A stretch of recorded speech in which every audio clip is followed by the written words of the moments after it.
Hello friends, welcome to my another video.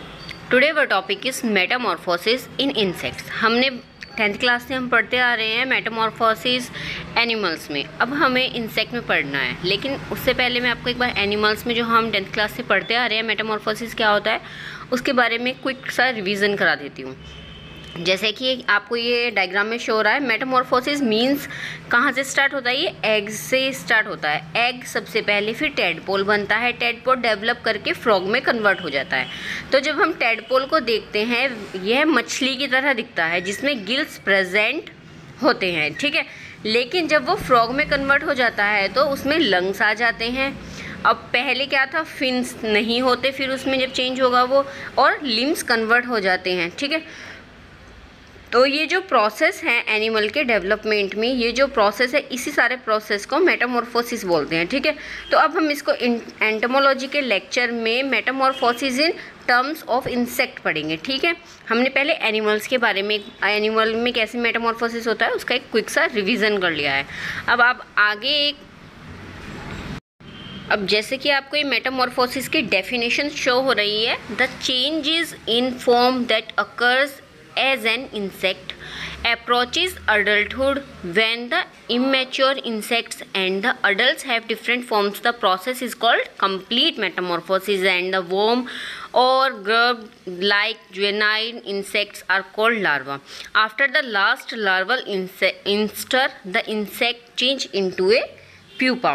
या इसको एक तरह से हम समझे तो कहने का मतलब ये है कि जब इंसेक्ट जब अपनी ग्रोथ करता है, यानी एग से जब लाइफ स्टार्ट होती है, ठीक है, यानी कि जब वो अडल्ट स्टेज में पहुंच जाता है तब उनकी लाइफ में जो चेंजेस आते हैं. चेंजेस कैसे, चेंजेस मतलब जैसे उनकी शेप में, उनकी स्ट्रक्चर में, ठीक है, उनके डिफरेंट ऑर्गन्स में, अंगों में, डिफरेंट फंक्शंस में. तो ये सारा प्रोसेस इसको ही मेटामॉर्फोसिस कहते हैं कि इंसेक्ट की पूरी लाइफ साइकिल में या उसकी स्टेजेस में जो जो चेंजेस आते हैं वो मेटामॉर्फोसिस कहलाता है, ठीक है. तो जो ये इंसेक्ट हैं वो डिफरेंट 2 स्टेजेस में होते हैं. तो एक स्टेज से दूसरी स्टेज में जब कन्वर्ट करता है कोई इंसेक्ट तब इसको हम मोल्टिंग प्रोसेस कहते हैं. अब मेटामॉर्फोसिस और मोल्टिंग में कंफ्यूज नहीं होना है. तो मोल्टिंग प्रोसेस क्या है, यानी जब एक्सोस्केलेटन का फॉर्मेशन हो जाता है तो जब ओल्ड क्यूटिकल रिमूव करके न्यू क्यूटिकल में फंक्शन हो जाता है, फॉर्मेशन हो जाता है, ठीक है.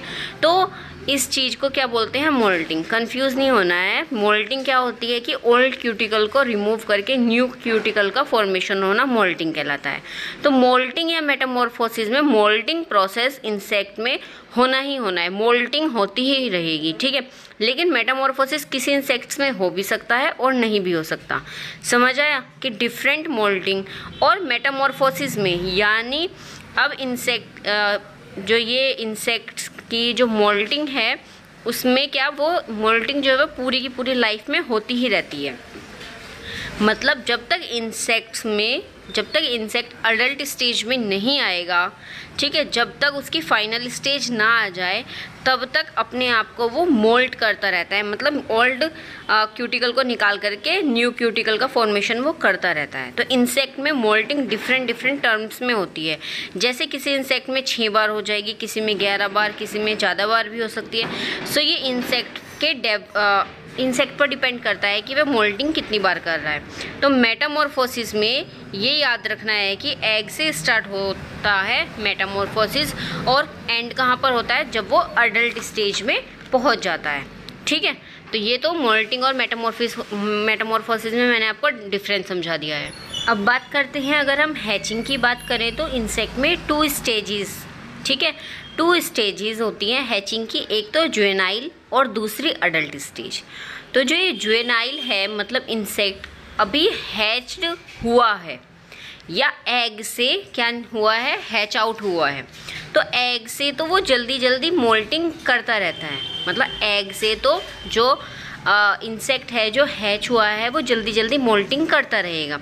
जैसे छोटे बच्चों में आपने देखा होगा कि ग्रोथ जल्दी होती है, ऐसे ही वो मोल्टिंग बहुत फ्रीक्वेंटली या जल्दी करता रहता है. ये प्रोसेस होता अडल्ट स्टेज में पहुंच जाता है। मीन्स जैसे वो मोल्टिंग करता रहा कुछ चेंजेस आते रहे और वो किस में पहुंच गया, अडल्ट स्टेज में पहुंच गया। अब अडल्ट में भी मोल्टिंग होती है, तो ये मोल्टिंग क्यों हो रही है अडल्ट में, मतलब कि अडल्ट एडवांस हो रही हैं, ठीक है। बच्चों में क्यों हुई थी कि जिससे वो अडल्ट हो जाए, अडल्ट में क्यों हो रही है मोल्टिंग, जिससे कि वो एडवांस हो रहे हैं, यानी उनका जो रिप्रोडक्टिव ऑर्गन है जो इनएक्टिव फॉर्म में है, ठीक है, अडल्ट में फिर वो एक्टिव फॉर्म में चेंज हो जाता है। सो कहने का मतलब ये है कि जो ये जुवेनाइल स्टेज में मोल्टिंग हुआ है वो कन्वर्ट हुआ है अडल्ट में। तो अगर जुवेनाइल स्टेज वाला और अडल्ट स्टेज एक जैसी दिखाई दे, देखने में अगर वो एक जैसी दिखाई दे कि जो जुवेनाइल का इंसेक्ट था और जब वो अडल्ट हुआ अगर वो एक जैसी दिखाई दे रही है, तो हमें पता नहीं चलेगा कि मेटामॉर्फोसिस हुआ भी है या नहीं भी हुआ है, ठीक है।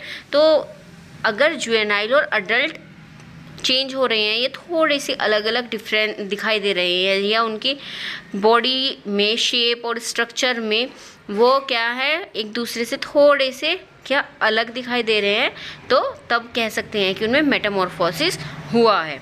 तो ये याद रखना है कि जुवेनाइल यानी जो बच्चे होते हैं उनमें मोल्टिंग फ्रिक्वेंटली होती है। सो मेटामॉर्फोसिस की डेफिनेशन क्लियर हुई।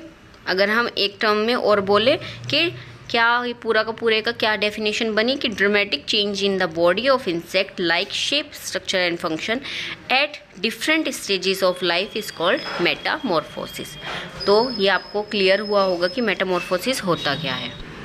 अब इसमें जो मेटामॉर्फोसिस है इसमें कुछ बॉडी के पार्ट्स या तो रिमूव हो जाते हैं या चेंज हो जाते हैं। मतलब क्या है मेरा कहने का कि जब मेटामॉर्फोसिस होता है तब कुछ बॉडी के पार्ट्स या तो रिमूव हो जाएंगे या ऐड हो जाएंगे। जैसे हमने फ्रॉग वाले एग्जांपल में अभी समझा था कि जब मेटामॉर्फोसिस होता है तो बॉडी टू हेड का जो रेशो है या जो size of head by size of abdomen है, ठीक है, किया जाए तो उनका रेशो जो है वो घटता है। जैसे जैसे इंसेक्ट अडल्ट में कन्वर्ट होता रहता है उसका हेड जो है वो छोटा होता चला जाता है और एब्डोमेन का साइज़ बड़ा होता चला जाता है। इसका बेस्ट एग्जांपल हम बचपन से पढ़ते आ रहे हैं या देखते आ रहे हैं किसमें, बटरफ्लाई में, ठीक है। तो बटरफ्लाई जो एक ऐसा इंसेक्ट है जिसमें मेटामॉर्फोसिस एग से स्टार्ट होता हुआ लार्वा में कन्वर्ट होगा, फिर प्यूपा में कन्वर्ट होगा एंड देन लास्ट अडल्ट में कन्वर्ट होता है। यानी बटरफ्लाई में जो ये कंप्लीट लाइफ साइकिल है ना, ये जो पूरी कंप्लीट लाइफ साइकिल है या जो प्रोसेस चल रहा है कि एग से किसमें, प्यूपा में, फिर लार्वा में, तो ये पूरा का पूरा क्या कहलाएगा प्रोसेस, इसको हम मोल्टिंग बोलेंगे। और इस मोल्टिंग होते टाइम जो उसके स्ट्रक्चर में चेंजेस आ रहे हैं वो क्या कहलाएगा, मेटामॉर्फोसिस, ठीक है। तो अब हम पढ़ेंगे कि मेटामॉर्फोसिस कितने टाइप्स का होता है। Metamorphosis are 4 types: no metamorphosis, complete metamorphosis, gradual metamorphosis and incomplete metamorphosis, ठीक है। नो मेटामॉर्फोसिस मीन्स क्या हुआ, ऐसा मेटामॉर्फोसिस, ऐसा इंसेक्ट जिसमें मेटामॉर्फोसिस हो ही नहीं रहा है, ठीक है। और ग्रेजुअल मेटामॉर्फोसिस का मतलब क्या हुआ, जिसको हम जज नहीं कर पाएंगे कि हुआ है या नहीं हुआ है। इनकम्प्लीट मेटामॉर्फोसिस मीन्स जिसमें हुआ तो होगा मेटामॉर्फोसिस लेकिन इनकम्प्लीटली होगा, मतलब कहीं ना उसमें थोड़ी सी कमी होगी। और कंप्लीट तो जैसे कि नाम से पता चल रहा है जो पूरा मेटामॉर्फोसिस होता है, जो कि हमने अभी एग्जाम्पल में पढ़ा है, बटरफ्लाई में देखा जाता है। फर्स्ट मेटामॉर्फोसिस स्टार्ट करते हैं। फर्स्ट है हमारा नो मेटामॉर्फोसिस, ठीक है। तो नो मेटामॉर्फोसिस का सबसे बेस्ट एग्जाम्पल है एफिड्स, या इनको ए मेटामॉर्फिक भी बोलते हैं, ठीक है, ए मेटामॉर्फिक भी बोलते हैं और इसके बेस्ट एग्जांपल है एफिड्स। तो जो मेटामॉर्फिक जो ये मेटामॉर्फोसिस नहीं हो रहा है, नाम से पता चल रहा है नो मेटामॉर्फोसिस, मतलब कि इनमें मेटामॉर्फोसिस नहीं हो रहा है। तो ये कैसे डेवलप करेंगे, ठीक है। तो एफिड्स क्या हैं, ये अनफर्टिलाइज एग्स होते हैं, ठीक है। एफिड्स क्या है, अनफर्टिलाइज एग से बनता है। इनमें मेल फीमेल का कोई भी मतलब नहीं है, मतलब जो अनफर्टिलाइज एग हैं वो मदर बॉडी के अंदर ही हैच करते हैं, हैच कर जाएंगे, वहीं रहते हैं। फिर जब वो मदर किसी प्लांट के ऊपर चली जाती है वहाँ पर उन बच्चों को क्या कर देती है, ले कर देती है या हैच कर देती है। मतलब कि हैच तो पहले ही बॉडी के अंदर हो गया था, अगर दूसरे टर्म में बोला जाए तो क्या कर देती है, वो किसी पेड़ पर बैठकर या पत्ती पर बैठकर उनको रिलीज आउट कर देती है। ठीक है, सो जो ये एफिड्स के बच्चे होते हैं वो देखने में एकदम एफिड की मदर की तरह लगते हैं। मॉर्फोलॉजिकली चेंज नहीं दिखता उनमें, मतलब वे बिल्कुल शेप साइज में ना देखने में अपनी माँ के जैसे दिखते हैं। तो एफिड अब प्लांट के ऊपर जाएगा और वहीं वो फीड करता रहेगा, 1-2 मोल्टिंग करेगा, फीड कर रहा है, प्लांट के ऊपर चल गया और वहीं पे वो क्या कर रहा है, मोल्टिंग भी कर रहा है, 1-2 बार मोल्टिंग भी करेगा, मतलब क्यूटिकल को रिमूव करता रहेगा। देन उसी दिन से मोल्टिंग के बाद से फिर वो न्यू यंग वन बनने लगेगा। ठीक है, तो मॉर्फोलॉजिकली चेंज नहीं हुआ, सो इसमें क्या होगा, नो मेटामॉर्फोसिस शो होगा, मतलब हमें देखने में वो बिल्कुल अपनी मदर के जैसा लग रहा है या फिर, तो उसमें कोई भी मॉर्फोलॉजिकली चेंज नहीं हुआ, इसलिए इस चीज़ को क्या बोलते हैं, नो मेटामॉर्फोसिस।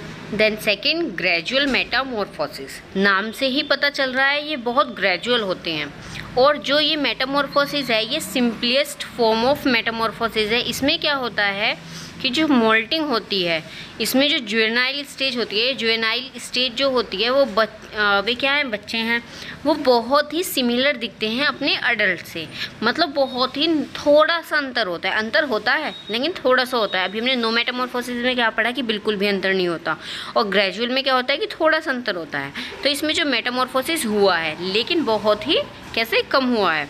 हाँ, अब हम आप नहीं पहचान पाएंगे इस चीज़ को, इसको जो ट्रेन एंटोमोलॉजिस्ट होते हैं ना वही देख सकते हैं कि इसमें कितना मेटामॉर्फोसिस हुआ है या क्या चेंज हुआ है। इसका एग्जाम्पल अगर हम देखें तो प्रेइंग मैंटिस या ग्रासहोफर जो होता है, ठीक है, जो ग्रासहोफर होता है आपने देखा भी होगा वो कैसे छोटा और बड़ा बिल्कुल एक जैसा दिखाई देता है। जो ग्रासहोफर होता है वो बड़ा भी और छोटा भी एक जैसा दिखाई देता है। जैसे इनका थोड़ा थोड़ा क्या हुआ, वो चेंज क्या होता है, अब इसमें थोड़ा थोड़ा, जैसे कि इनके जो विंग्स थे वो प्रॉपर नहीं आए होंगे बचपन में, ठीक है, जब ये छोटे थे। लिम्स होते हैं तो वे क्या हो जाते हैं, उनमें क्या हो जाएगा, थोड़ा सा डेवलपमेंट हो जाएगा, थोड़ी सी वे, जब वो बड़ा हो जाएगा अडल्ट फॉर्म में आ जाएगा, बड़े हो जाएंगे, और कुछ भी इसमें चेंज दिखाई नहीं देते। अब हमने पढ़ा है कि इंसेक्ट्स में 3 पेयर ऑफ लेग्स होती है, तो जो ये लेग्स हैं ये तीनों तो होंगी लेकिन वेल मॉडिफाइड नहीं होंगी, किसमें, जब ये छोटा होगा, ये जब ये जुवेनाइल स्टेज में होगा। और एक चीज़ और याद रखनी है इसमें, ये head to abdomen ratio decrease करता है। तो ये था हमारा ग्रेजुअल मेटामॉर्फोसिस। थर्ड पे चलते हैं, इनकम्प्लीट मेटामॉर्फोसिस। ये मेटामॉर्फोसिस मोस्ट इम्पोर्टेंट है, ठीक है। तो इसमें जो जुवेनाइल स्टेज है या इसमें जो जुवेनाइल स्टेज है ना, उसमें चेंजेस जो है वो फ्रिक्वेंटली होते रहते हैं लेकिन वो क्लियरली दिखाई नहीं देते। मतलब जब ये पहली से दूसरी, दूसरी से तीसरी, तीसरी से आगे कन्वर्ट होते हैं तो इनमें जो चेंज है ना वो बहुत कम देखने को मिलता है। लेकिन जैसे ही ये लास्ट मोल्टिंग होती है या अडल्ट बनने वाला होता है, उससे पहले की जो मोल्टिंग होती है वो एकदम अलग हो जाती है। मतलब पूरी लाइफ में आपको ऐसी चीज़ नहीं देखने को मिलेगी उसमें जो कि उस लास्ट स्टेज में देखने को मिल जाएगी, ठीक है। तो एकदम से अलग, इसलिए एकदम से अलग स्टेज आ जाती है। जैसे कि हमने अगर देखा हो पहली, दूसरी, तीसरी स्टेज में हमें विंग्स नहीं दिखाई दिए, एकदम से जो उनकी चौथी स्टेज होगी उसमें विंग्स आ जाएंगे। तो जो एकदम से ये चेंज हो रहा है इस चीज़ को इनकम्प्लीट मेटामॉर्फोसिस बोलते हैं। यहाँ पर इंसेक्ट के बच्चों को क्या कहा जाता है, निम्फ कहा जाता है, ठीक है। तो पहली जो निम्फेलियल स्टेज होती है उसमें, और दूसरी वो पहली से किस में जाता है, दूसरी में जाता है। फिर उससे आगे लास्ट में जाकर क्या होता है, उसके ऊपर विंग्स आ जाते हैं, वो बहुत ज़्यादा क्या हो जाता है, एडवांस हो जाता है, ठीक है। तो रिप्रोडक्टिव ऑर्गन्स एक्टिव हो जाते हैं, फिर अडल्ट में कन्वर्ट हो जाते हैं, ठीक है। तो इन इंसेक्ट में जो एक्सटर्नल गिल्स हैं वो प्रेजेंट होता है, क्योंकि ये क्या है, मोस्टली एक्वेटिक इंसेक्ट्स में पाया जाता है इनकम्प्लीट मेटामॉर्फोसिस। जो कि ये गिल्स बॉडी, और ये जो गिल्स है ना ये बॉडी की पोस्टीरियर साइड में प्रेजेंट होती हैं, या बोला जाए तो एब्डोमेन पर क्या होते हैं, प्रेजेंट होते हैं। एग्जाम्पल अगर देखें हम, एग्जाम्पल की बात करें तो जो डेम्स फ्लाइज होती हैं या ड्रैगन फ्लाइज होती हैं उन सभी में कौन सा, इनकम्प्लीट मेटामॉर्फोसिस शो होता है। तो ये क्लियर हुआ इनकम्प्लीट मेटामॉर्फोसिस। अब लास्ट पे चलते हैं हम, क्या है हमारा कंप्लीट मेटामॉर्फोसिस इन इंसेक्ट्स। जो ये कंप्लीट मेटामॉर्फोसिस होता है ये सबसे इजी प्रोसेस है। कंप्लीट मेटामॉर्फोसिस कहने का मतलब है कि इनमें इंसेक्ट लाइफ जो होती है वो 2-3 डिफरेंट स्टेजेस में पाई जाती है, ठीक है। तो सबसे पहले एग, दूसरा लार्वा, तीसरा प्यूपा, ठीक है, और लास्ट कौन सी होती है, अडल्ट स्टेज होती है जिसको हम इमेगो भी कहते हैं। ठीक है। तो हैचिंग के बाद बात करें तो 3 स्टेज आएंगी। इनमें गिल्स हो भी सकते हैं, नहीं भी हो सकते हैं, ठीक है। तो इनका सबसे बेस्ट एग्जांपल, जैसे कि मैंने आपको पहले ही बताया, बटरफ्लाई में देखते हैं। तो इनका जो लार्वा होता है, ठीक है, जो इनका लार्वा होता है वो एकदम कैसा होता है, वोम की तरह दिखता है, ठीक है। तो उसमें या तो छोटे छोटे पैर पाए जाएंगे या नहीं भी हो सकते हैं। तो जो वोम की तरह चलते हैं, इनमें जिसको हम क्या बोलते हैं, रिगलिंग मूवमेंट बोलते हैं। मीन्स क्या है, जो जब ये मेटामॉर्फोसिस शो करते हैं या जो इसका लार्वा होता है जब वो चलता है, उस मूवमेंट को रिगलिंग मूवमेंट कहते हैं। WRIGGLING, wriggling movement. तो जो लार्वा है उनकी बॉडी कैसी डिस्टिंक्ट नहीं होती। मतलब क्या है, जैसे हम इंसेक्ट में देखते हैं हेड होता है, थोरैक्स रीजन होता है, तो इनकी बॉडी डिस्टिंक्ट नहीं होती। लार्वा में बात कर रही हूँ मैं, ठीक है। इनमें विंग्स नहीं होते, एंटीना भी नहीं होता। अब सेकेंड स्टेज प्यूपा पर चले तो प्यूपा कैसा होता है, रेस्टिंग स्टेज है, ठीक है। इसमें कंप्लीट रेस्ट होता है। इसमें जो फूड स्टोर्ड होता है ये उससे ही क्या करते हैं, यूटिलाइजेशन करते हैं, और मेटाबॉलिक एक्टिविटीज़ सारी की सारी यहीं पे होती हैं, ठीक है। और अंदर अंदर डेवलपमेंट होता रहता है। या जो मेटाबॉलिक एक्टिविटीज़ है वो कैसी होती है, डाउन होती है, मीन्स कम हो जाती हैं, ठीक है। और ये अंदर अंदर क्या करते रहते हैं, डेवलपमेंट करते रहते हैं। ये लोकोमोशन नहीं करते। लोकोमोशन नहीं करते इसका मतलब ये नहीं है कि इनमें लोकोमोटरी ऑर्गन्स प्रेजेंट नहीं है। इनमें फीट भी प्रेजेंट होते, एंटीना, विंग सब प्रेजेंट होते हैं, लेकिन क्या होता है कि ये फंक्शन नहीं करते। देन ये क्या हो जाते हैं, अडल्ट में चेंज हो जाते हैं। एग से लार्वा में चेंज हुए, लार्वा से प्यूपा में, प्यूपा से अडल्ट बटरफ्लाई में ये चेंज हो गया। तो ये सारा प्रोसेस था किसका, मेटामॉर्फोसिस इन इंसेक्ट्स।